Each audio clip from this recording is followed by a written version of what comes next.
Mais tout d'abord, direction le littoral avec ce collectif toujours vent debout contre le projet d'éolienne au large de Dunkerque.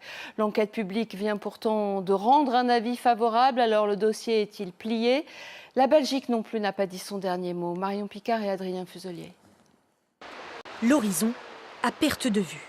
Ce matin à Brédune, devant le calme de la mer, difficile d'imaginer le projet colossal attendu ici. Des éoliennes de 300 mètres de haut, comme celle-ci, à seulement 10 km du littoral. Un futur très loin de faire l'unanimité. La vue sur l'infini, c'est le bonheur pour l'instant.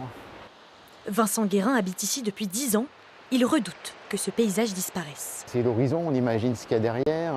Et tout d'un coup, on va se retrouver dans une espèce une zone de baignade fermée avec ce mur d'éoliennes. C'est affreux, quoi.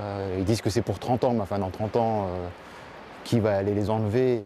Alors les habitants opposés au projet se mobilisent et manifestent pour tenter de stopper la construction du parc éolien.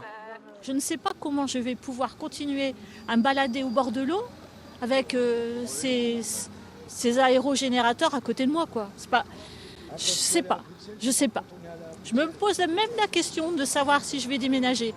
Il y a 8 jours, une commission d'enquête publique a rendu un avis favorable au projet.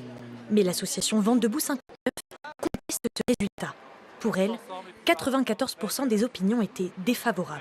Si le préfet prend la décision de continuer la plantation de ce projet, nous on entamera des batailles juridiques de notre côté, puis les Belges aussi de l'autre côté, puis d'autres associations naturalistes. Donc c'est pour ça qu'on est là aujourd'hui pour continuer le combat et montrer qu'on ne lâchera pas jusqu'à la fin. Un des principaux arguments contre le champ éolien, la menace sur la biodiversité. Il faut savoir qu'on est sur un des parcours migratoires des plus importants de la moitié de l'hémisphère nord de la planète. L'ONG de protection des écosystèmes marins, Sea Shepherd, est sur la même longueur d'onde. Elle souhaite également attaquer le projet en justice. L'avis du préfet des Hauts-de-France est attendu prochainement. S'il donne son feu vert, les éoliennes pourraient être mises en service en 2028.